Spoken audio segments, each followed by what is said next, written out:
Pagi anak-anak sekalian, kita akan mengikuti pembelajaran pendidikan agama Kristen dan budi pekerti.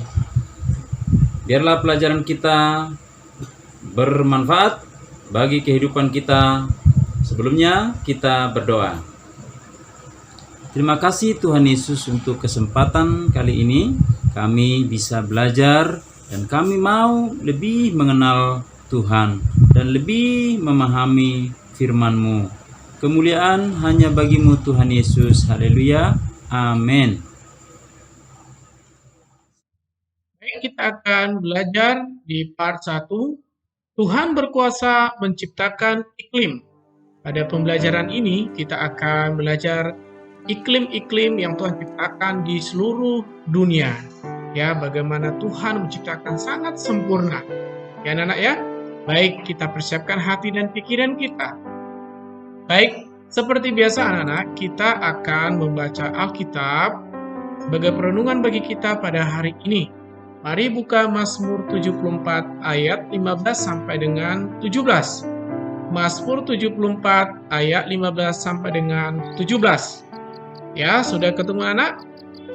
Baik, kalau kita sudah ketemu, mari kita buka. Kita akan baca bersama-sama dengan bersuara. Jadi anak-anak membacanya dengan bersuara. Ayat 15, 1, 2, 3.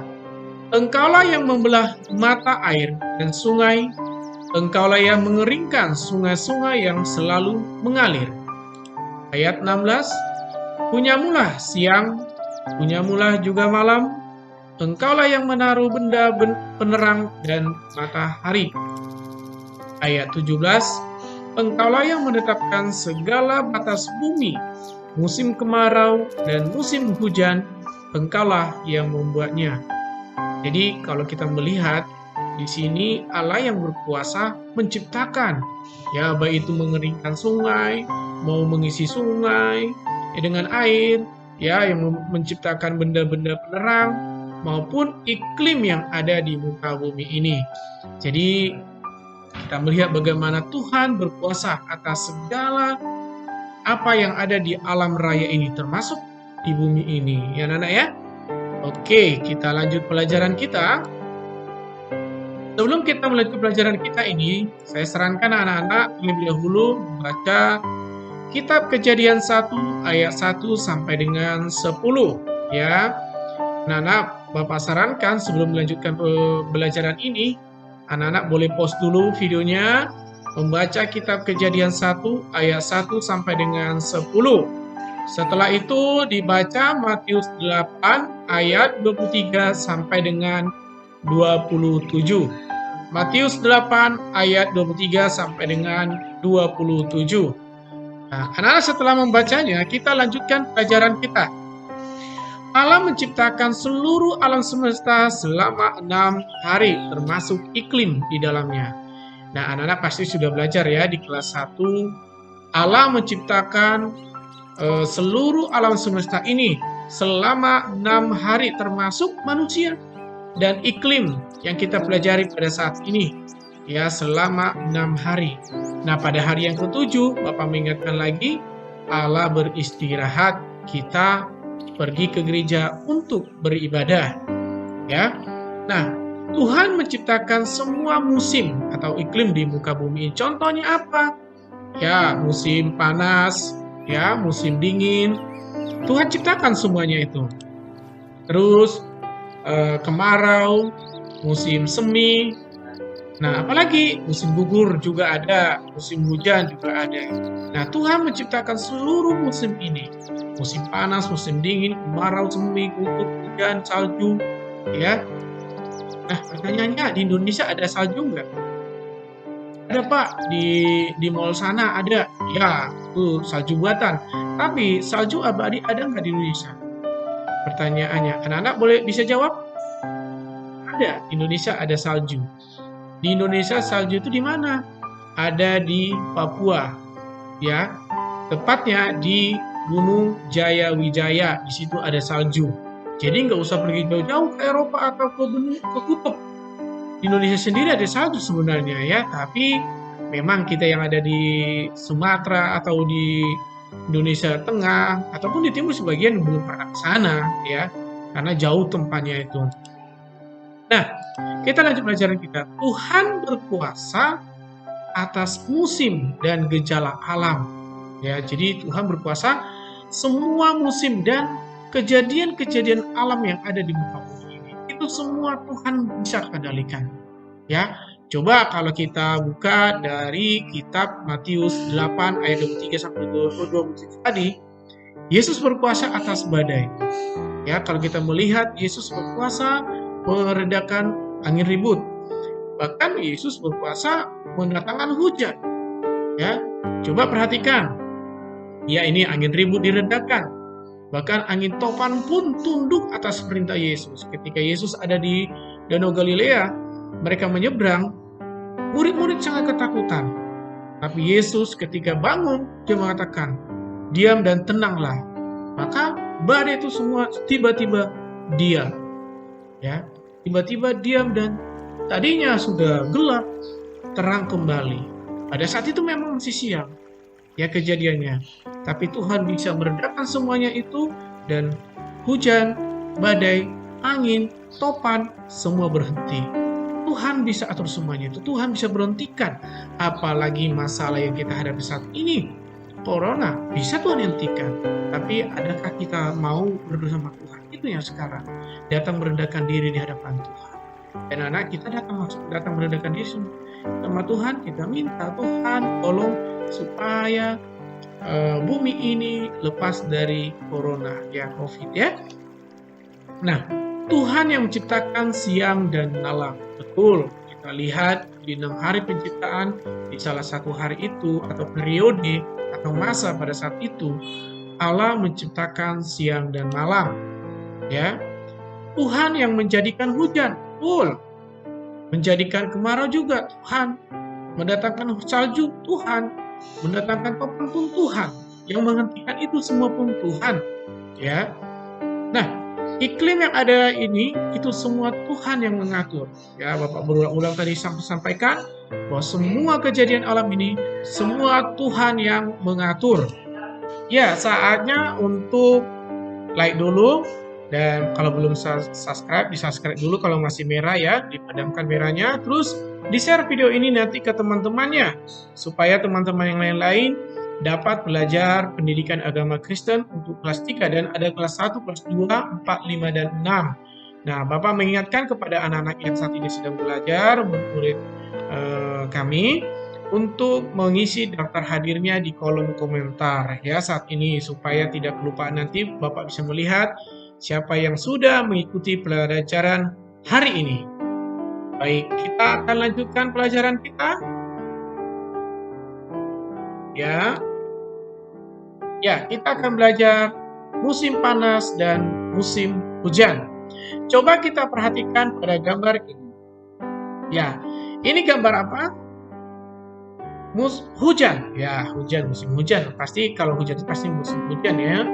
Bisa saja sih di musim kemarau datang hujan sekali-sekali. Tapi ini menunjukkan ini hujan. Biasanya kalau hujan, apalagi di kampung itu sangat enak. Kenapa? Bisa mandi hujan. Ya, kita bermain-main. Bapak masih ingat waktu masih kecil, kalau lagi hujan, bermain hujan. Ya. Nah, tapi Bapak ingatkan kalau hujan pertama biasanya itu membawa penyakit. Ya, kalau udah lama nggak hujan, datang hujan tiba-tiba kita bermain-main, main mandi hujan, itu biasanya kena flu, pilek, batuk ya. Nah, tapi biasanya orang lebih senang main air daripada main panas-panasan. Seperti pada gambar ini. Musim kemarau, air sangat susah. Tapi, kalau musim hujan, biasanya kalau terlalu banyak musim hujan, itu bisa mengakibatkan banjir. Tapi, kalau musim kemarau, bisa mengakibatkan kering dan kita kesusahan dapat air. Ini biasanya dialami oleh para petani. Ya, biasanya kalau mereka menanam padi atau tanaman yang lain, kalau tidak ada air, itu tanaman bisa mati. Nah, semua ini ada kelebihan dan ada kelemahannya. Ya, ketika musim hujan, air tercukupi, tapi bisa mengakibatkan banjir.